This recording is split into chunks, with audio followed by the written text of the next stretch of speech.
People have been scanning the surface of a Scottish lake for centuries in search of the Loch Ness Monster.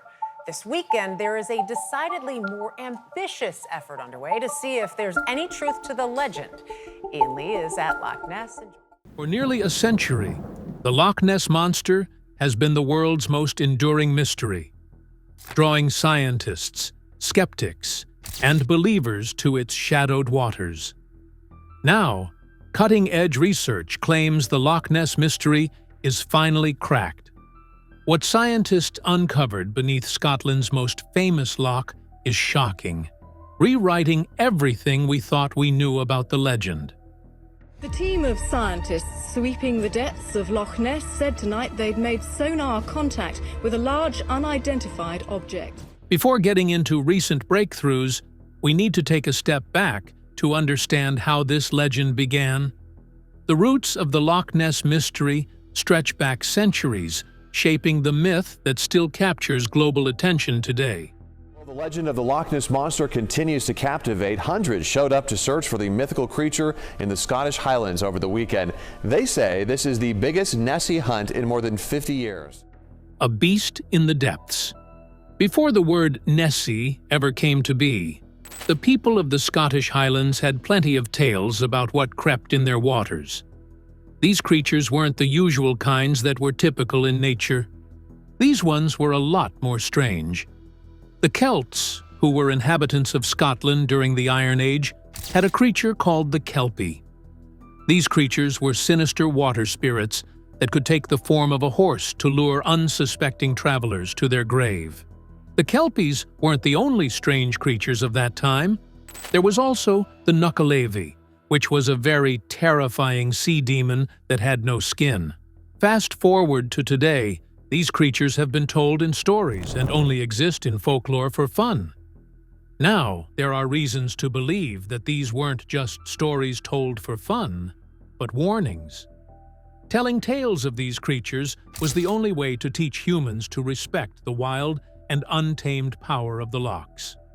So, when the first stories of a monster in Loch Ness began to circulate, they weren't entirely new. The idea of a beast in the water was already part of the culture. It was a centuries-old belief, just waiting for its big break. But that break had come a very long time ago. Back in the 6th century, a famous Irish monk named Saint Columba was on a religious mission in the area. According to his biography, he and his followers came across some locals burying a man who had just been attacked and killed by a large creature in the River Ness, flowing from the loch. When one of St. Columba's men swam across the river to fetch a boat, the beast appeared, ready to attack again. But St. Columba, who was almost fearless, simply made the sign of the cross and told the monster to back off. As legend has it, the beast obeyed and fled in terror. Now this account, as interesting as it is, was the earliest written record of a strange creature. It became one for the history books, especially because a religious miracle and a lurking monster came face to face. This alone was enough proof that the loch's secrets have been a source of fascination for more than 1,000 years. For a very long time, the loch and its secrets stayed mostly with the Celtic community because the Scottish Highlands were pretty isolated. Neighboring communities couldn't travel because the roads around Loch Ness were rugged and not for the faint of heart. But everything changed in the year 1933 with the advancement of human settlements and the construction of not just a new, but a high-quality road. This new road, called the A82, was completed along the northern shore of the loch. This road was a marvel of modern engineering for its time, as it connected a previously remote area to car traffic and tourism. For the first time ever, people from all over could drive along the loch, viewing a never-before-seen scenery, and learned and experienced a lot of new things. The modern legend of the Loch Ness Monster was about to be born out of this new accessibility. The moment that really lit the fuse was a sighting in April of that year. A couple named George and Aldi Spicer were driving along the new road when they claimed to have seen something not of this world. They described a long-necked creature with a large, humped body lumbering across the road right in front of their car.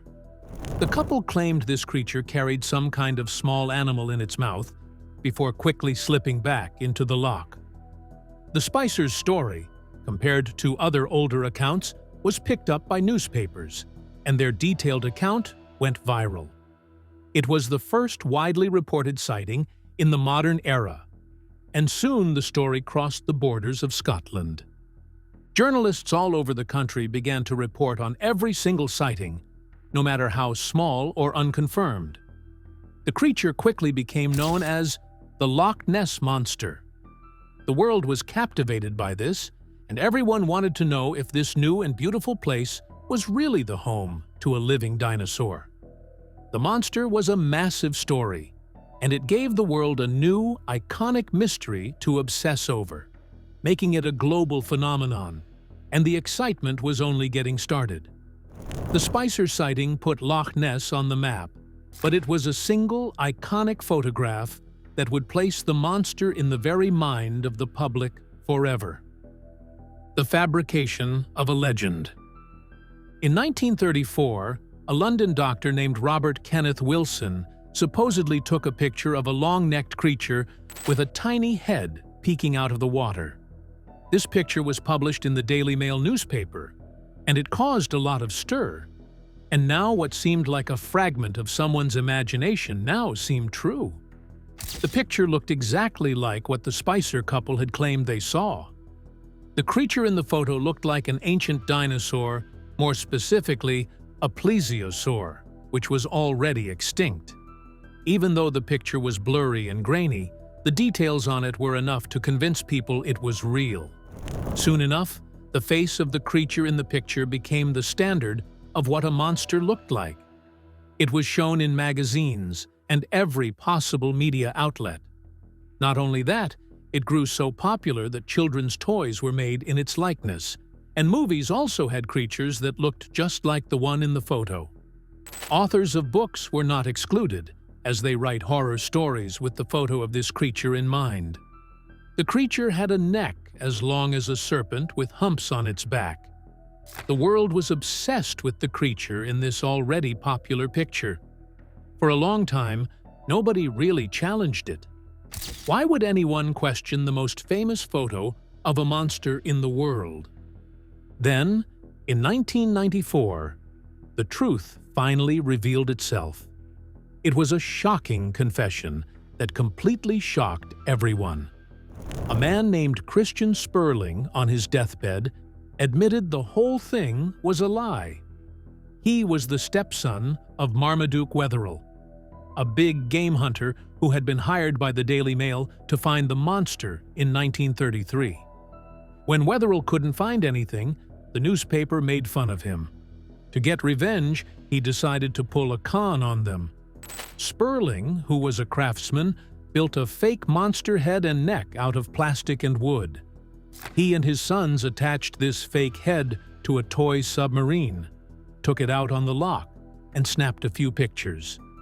The photo was then given to Dr. Wilson, who was in on the hoax, and he was the one who sold it to the newspaper. The most famous photo in monster history was really a fake head on a toy submarine. With the biggest scam exposed, other scams started to look a lot more obvious. The famous flapper photos from the 1970s, which supposedly showed a huge diamond-shaped fin of the monster, were also eventually revealed to be fakes. There were also plenty of doctored images and films as well. These reveals were evidence that most everyone thought was proof that a strange-looking creature was just made up. Not only was it hard to find proof of ancient creatures, but it was also not challenging, as people now fabricated stories to trick the public for fame or money. With the most famous piece of evidence now a proven fake, the hunt for Nessie shifted from grainy photos to the cutting edge of technology. After all the hoaxes and questionable photos, the search for the Loch Ness Monster got a lot more serious. By the 1960s, scientists and monster hunters decided to use technology to get to the bottom of the mystery. The technology available at this time was sonar, and with this, scientists were ready to get to the bottom of the mystery. With this singular mission, the Loch Ness Investigation Bureau was formed, and they started a series of expeditions. They used early sonar equipment to send out sound waves and listened for echoes to find any proof of unusual life underwater. They spent years dragging these devices through the loch. And while they didn't find a monster body, they did get a lot of fascinating blips and strange contacts on their screens. Even though these signals were inconclusive, they were just enough to keep the hope alive. They told the world that something big and unknown was down there moving in the dark, and they needed to prove it. One of the most famous of these high-tech hunts was in 1975, a project led by a Boston-based Academy of Applied Science researcher named Dr. Robert Rines.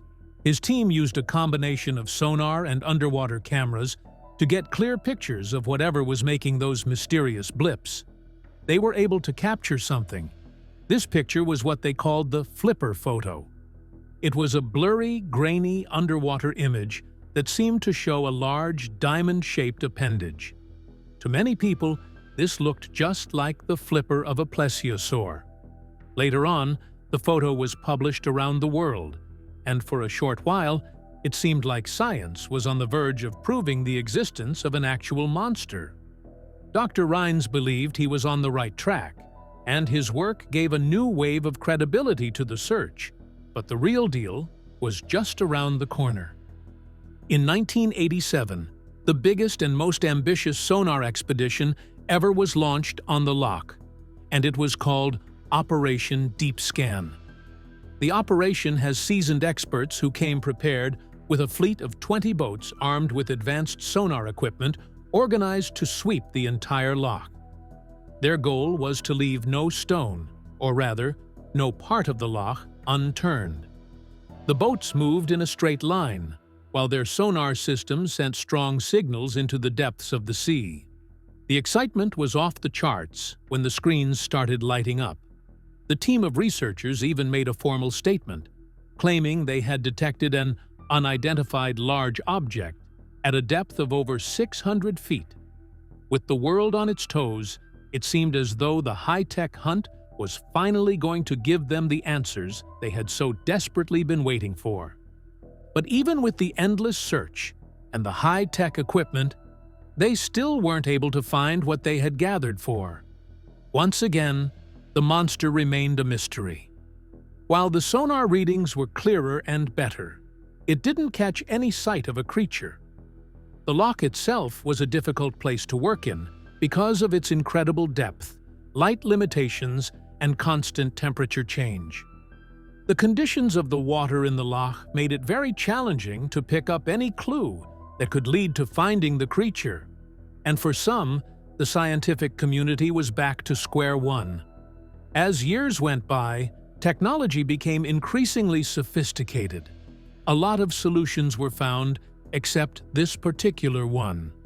It remained a mystery for a very long time until a new kind of science emerged. The DNA revolution.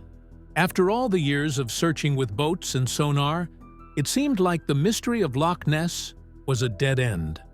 But a new field of science was about to change everything. This new change was environmental DNA, or eDNA for short. Scientists were going to trace every bit of this genetic material from the mysterious creature. If they couldn't find it, at least they could find traces of its genes to confirm its existence. By simply taking a water sample, they could figure out if what they were looking for had been in it. It looked like the only option to confirm or debunk the existence of a creature that could be true or made up by someone. This groundbreaking new approach was put to the test in 2018. A research team led by Professor Neil Gemmell from the University of Otago in New Zealand decided to apply this technology to the Loch Ness mystery. For 2 weeks, Gemmell and his team collected over 252 water samples from all over the loch, from top to bottom, on each and every part of the water body. They took the samples back to the lab and filtered the water, trying to find DNA they had collected. It was a tedious and time-consuming job, but the result would be worth it. They were about to create a biological picture of Loch Ness, and for the first time, the results would be proof enough compared to a blurry photo or a vague sonar blip. The thought of finding DNA traces of an actual plesiosaur was shocking. And just as the excitement was building up, the results of the eDNA samples turned up negative. There were no traces of a prehistoric reptile being present in that particular water. The same was true for other large exotic animals that people had claimed over the years. This was the only hope they had, and there was no doubt the results were undeniable. Finally, the myth of the plesiosaur living in the loch was put to rest, and the search for a living dinosaur in the loch was over. While the search for a prehistoric creature was done and dusted, something else caught the attention of scientists. In trying to find a trace of DNA of another creature, they discovered something interesting that was too much of a big deal to ignore. They found an extraordinary amount of eel DNA in each water sample tested. There was so much of it that Professor Gemmel and his team came to an unexpected conclusion. What everyone thought was a monstrous creature in the Loch Ness Monster could be a giant eel.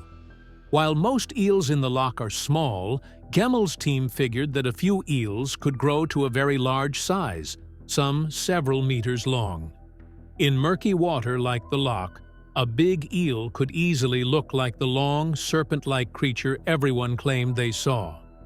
Did these scientists find something and try to cover it up? Because how exactly could an eel become a monster, feared for years? The idea of a giant eel might sound crazy, but there's actually a pretty good explanation. Eels are a very natural part of the Loch Ness ecosystem. They start their lives thousands of miles away in the Sargasso Sea before swimming all the way across the Atlantic Ocean.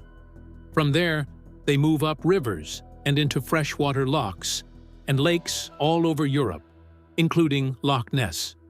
They grow and live in the loch for years, sometimes even decades, before they make the long trip back to the Sargasso Sea to reproduce and then die. So, the eels being a huge party of the loch isn't a surprise at all. The real question isn't whether eels live in the loch, but whether they can get big enough to be mistaken for a monster. And the answer is yes.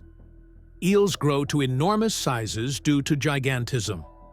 This causes eels to grow to enormous and unusual sizes. And while being this size, they have a really long lifespan.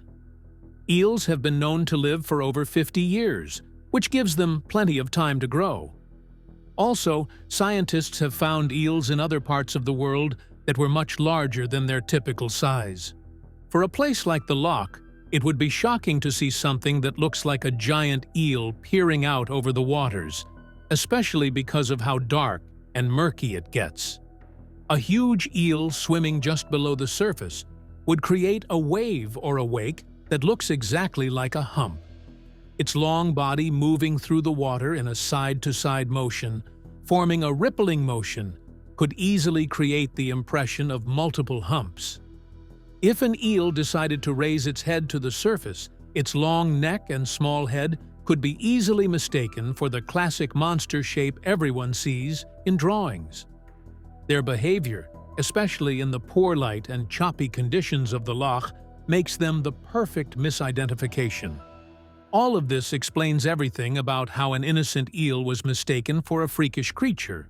While this might explain the accounts of people who have matched descriptions, there's no doubt that they all came across a giant eel passing by.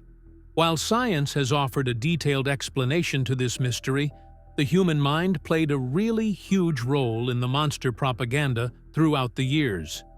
Even with all the evidence, the story of the Loch Ness Monster was barely about what's in the water, and more about what was going on in the minds of people. Imaginations are one of the gifts of the mind, but sometimes they can do a little too much. The fact that a gigantic eel, which is quite unusual, was seen automatically fed the imagination to create an image of a creature and moved with it. Anything can look like anything as far as the brain processes it in a manner that suits it. When you apply this to Loch Ness, a log floating on the surface of the water, or a sudden wave from a passing boat can look like something else entirely. The brain, eager to make sense of something strange and unfamiliar, quickly connects the dots and decides it's a monster. The loch's dark, murky water and frequent fog simply made it the perfect place for people's imaginations to run wild and see things that weren't really there. The legend of Nessie itself also had a huge effect on what people saw. The more famous the story became, the more people were conditioned to see something unusual. People came to the loch specifically to look for the monster. Since they actively searched for a creature with a long neck and a hump, it seems their brains were more likely to interpret anything strange in the water as a sign of that creature. This psychological concept, known as priming, suggests that the well-known tale of this monster was the perfect recipe for misidentification. It's a curious thing, but the hoaxes being revealed didn't always stop people from believing. Even when the famous London doctor's photograph was proven to be a fake, plenty of people still held on to their belief in the existence of a monster. The idea of a monster lurking in the dark was so much more than a legend. While the mystery was fun while it lasted, sometimes the desire to find the unimaginable is as entertaining as the mystery itself. The mystery may have finally been solved for scientists and psychologists, but what about the other incredible encounters that still defy this easy explanation? The unexplained encounters. While the questions about the sightings and events at Loch Ness have been answered, one cannot help but wonder about the tiny possibility of it being totally accurate. Not every strange thing that happens can be easily explained by scientific or psychological factors, or even a giant eel. Just like the sonar case from the 1970s, where the sonar system tracked a very large object moving at a consistent speed for a long period of time. Not only were there blips, but also the sonar caught a strong signal that showed a living creature moving under the deep water. If it was indeed a gigantic eel, wouldn't it have been caught in the radar? While most sonar readings have a logical explanation, this one still remains an unsolved mystery. Maybe a little flicker of hope for those who still believe that there's a mysterious creature. This wasn't the only strange case. There was also the famous Dinsdale film. In 1960, a British engineer named Tim Dinsdale was filming the loch when he captured something on video that has been debated for decades. Even though it was a short and shaky clip, it showed a large dark object moving across the water. For years, experts have argued about what the film captured, and even the official Loch Ness Investigation Bureau said it was a living creature. Skeptics claimed it was nothing more than a boat wake. Even with modern technology, the film is still a point of contention when talking about the mystery of the loch. The film is one of the very few pieces of video evidence with proof of how strange the loch is, as well as the strange encounter that still has no single agreed-upon explanation. The loch itself also plays a huge role in keeping the mystery alive. The lake, which is deeper than the North Sea, is as deep as 755 feet. That's enough to hold all the water from all the lakes and rivers in England and Wales combined. The water is full of peat from the surrounding soil, which makes it nearly impossible to see anything more than a few feet. This cold, dark, and massive body of water is the perfect hiding place for secrets, making it easy to imagine a big creature living in its depths. The loch's unique physical properties make it a place where anything seems possible, and where a monster could, in theory, hide forever without being found. Even if the monster is an illusion, the legend has a very real impact. Even if the monster is just a story, its effect on the real world is undeniable. The legend of Nessie has created a huge, multi-million-pound industry. Just because of this legend, thousands of tourists from all over the world flock to the Scottish Highlands every year, all hoping to see something magical on the lake. The local businesses, hotels, restaurants, and boat tour operators rely heavily on this tourism. It's almost impossible to walk through the village of Drumnadrachit without seeing hundreds of Nessie souvenirs like plush toys, keychains, t-shirts, and hats. The creature has moved from being just a monster to becoming a brand. Beyond the money, the monster is also a powerful symbol of Scotland itself. To the natives, Nessie is an icon who represents the wild spirit of the Highlands, hoarding deep secrets rich in folklore. For many people, the creature embodies a mystery that is still yet to be understood. When people think of Scotland, what comes to mind is bagpipes, castles, and, of course, the Loch Ness Monster. For all the talk of sonar and DNA, Nessie has survived not because of evidence, but because of her people. The story of the Loch Ness Monster shows how much people love a good mystery. In a time where almost anywhere and anything can be found with just the click of a button or the tap of a mobile device, not everything wants to be found. And sometimes the answers to the questions might be way beyond reach. The mystery has been cracked, but the story is far from over. The final verdict. After all the investigations, the hoaxes, the sonar blips, and the groundbreaking DNA research, the case of the Loch Ness Monster has, for all intents and purposes, been solved. With the case of the most famous photo of a mysterious creature being a fake, and the most likely cause of the modern sightings being a large eel, there's nothing to worry about. We can confidently say there is no giant, long-necked dinosaur hiding in the Scottish Highlands. But that doesn't make the story a failure. In fact, it makes it even more interesting. The tale of Nessie is not about finding a monster to satisfy minds, but about the desire to believe in one. It's fascinating how this mystery got caught up in the web of science, psychology, and myth to prove its existence. Not only that, it shows how a local folktale can become a global phenomenon, and how our imaginations can turn a wave or a log into a living legend.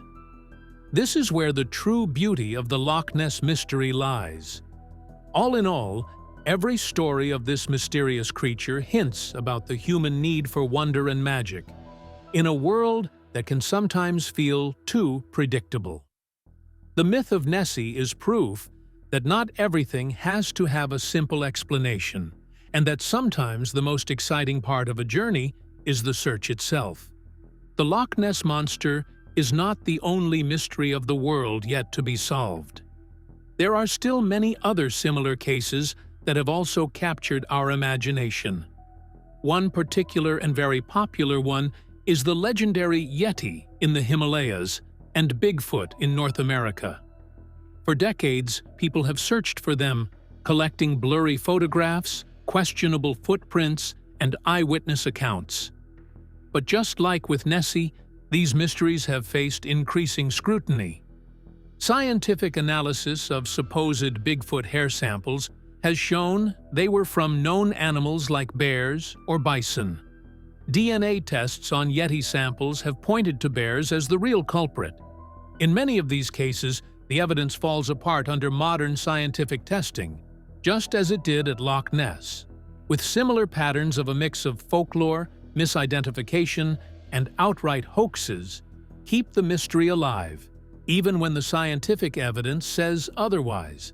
But this doesn't take away from the wonderful stories and lessons they represent, which teach us about our culture, our fears, and our hopes. In the end, solving the mystery doesn't mean the close of the chapter. Instead, it's the start of a new, more realistic chapter for Loch Ness. Now, we can appreciate the loch for its incredible natural beauty and its rich history. The loch's true wonders lie in its deep, dark waters, its ancient geological history, and the unique creatures that call it home, like the salmon and, yes, the eels. The loch is an amazing place all on its own, with or without a monster. The story of Nessie has led millions to its shores, and for that, it will always be a part of this amazing place. So, now that you know the truth, what's your take? Do you believe that the giant sea serpent seen years ago could have really been a giant eel? And do you still hope there's something more out there? Let us know what you think in the comments below. Don't forget to like, subscribe, and hit the notification bell on our channel so you never miss any of our uploads. If you enjoyed this video, click on the next video on your screen to watch more videos like this one.